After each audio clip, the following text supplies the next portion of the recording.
പൂമ്പാറ്റകളെ ഇഷ്ടപ്പെടാത്തവരായിട്ട് ആരും തന്നെ ഉണ്ടാവില്ല അല്ലേ? നല്ല സൗന്ദര്യമുള്ള പൂമ്പാറ്റകൾ. അപ്പോൾ ഞാൻ ഇന്ന് ഉള്ളത് പൂമ്പാറ്റകൾ മാത്രമുള്ള ലോകത്താണ്. നിങ്ങൾക്ക് എല്ലാവർക്കും ഇഷ്ടപ്പെടും. Hello dear, welcome back to Joby's world. അപ്പോൾ ഞങ്ങൾ പൂമ്പാറ്റകളുടെ ആ വേൾഡിലേക്ക് പോവുകയാണ്. അവിടെ കൊച്ചനും ക്യൂക്ക് നിന്ന് വേണം കയറാൻ, കാരണം അതിൻ്റെ ഉള്ളിലോട്ട് ചെറിയ സ്പേസാണ്. അപ്പോൾ എല്ലാവർക്കും കൂടെ കയറാൻ പറ്റത്തില്ല. ഞങ്ങൾ അതിൻ്റെ ഉള്ളിലെത്തി. എനിക്ക് വളരെ ഇഷ്ടപ്പെട്ട ഒരു സ്ഥലമായിരുന്നത്. കാരണം പല തരത്തിലുള്ള വ്യത്യസ്തമായ പൂമ്പാറ്റകൾ നമുക്കിവിടെ കാണാൻ സാധിക്കും. ഉണ്ടോ? എല്ലാവരും ഭയങ്കര കൗതുകത്തോട് നോക്കിയിരിക്കുന്നുണ്ടോ? പല വെറൈറ്റി രീതിയിൽ, പല കളറിലും, പല സ്പീഷ്യസിലുള്ള പൂമ്പാറ്റകൾ കേട്ടോ. എല്ലാവരും അതിൻ്റെയൊക്കെ വീഡിയോസൊക്കെ എടുക്കുകയാണ്. അത് കൂടാതെ കണ്ടോ, നമുക്ക് ഒരുപാട് എന്താ പറയുക, നമ്മൾ കണ്ടിട്ടുള്ള ഒരുപാട് പൂക്കളുടെ കൊങ്ങിണിപ്പൂവ്, അങ്ങനെ നമ്മുടെ നാട്ടിലുള്ള ഒരുപാട് പൂക്കളൊക്കെ ഇവിടെ എനിക്ക് കാണാൻ സാധിച്ചു കേട്ടോ. കണ്ടോ, പച്ച കളറുള്ള പൂമ്പാറ്റ.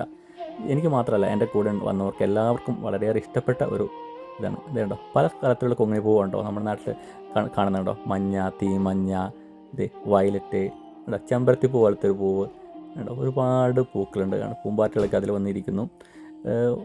നമ്മൾ നാട്ടിൽ കാണാത്തതായിട്ട് ഒരുപാട് കളറിലും രൂപത്തിലേക്കുള്ള വ്യത്യസ്തമായ പൂമ്പാറ്റകൾ നമുക്കിവിടെ കാണാൻ സാധിക്കും. അപ്പോൾ എല്ലാവർക്കും എന്താ പറയുന്നത്, വന്ന് കണ്ടാൽ ഇഷ്ടപ്പെടുന്ന ഒരു സ്ഥലമാണ്. മനസ്സിനാണെങ്കിൽ ഒരു കുളിർമ തോന്നുന്ന ഒരു സ്ഥലം. ഓക്കെ, ചെറിയൊരു പ്രദേശമുള്ളൂ കേട്ടോ. കുറച്ച് ആൾക്കാർക്ക് മാത്രം നടന്നു പോകാൻ പറ്റുന്ന രീതി. ബാക്കി ഭാഗത്തൊക്കെ ഇവർ ചെറിയ പൂക്കളും ചെടികളൊക്കെ നട്ടുവെച്ച് അതിന് വേണ്ട അനുയോജ്യമായൊരു കാലാവസ്ഥയൊക്കെ ക്രമീകരിച്ച് കൊടുത്തിട്ടുള്ള ഒരു സ്ഥലമാണ് കേട്ടോ. അപ്പോൾ നിങ്ങൾക്ക് എല്ലാവർക്കും ഇത് എന്നെപ്പോലെ ഇഷ്ടപ്പെടുമെന്ന് ഞാൻ വിചാരിക്കുന്നു. അപ്പോൾ എല്ലാവരും ഇത് മുഴുവനായിട്ട് കാണുമെന്ന് ഞാൻ വിചാരിക്കുന്നു.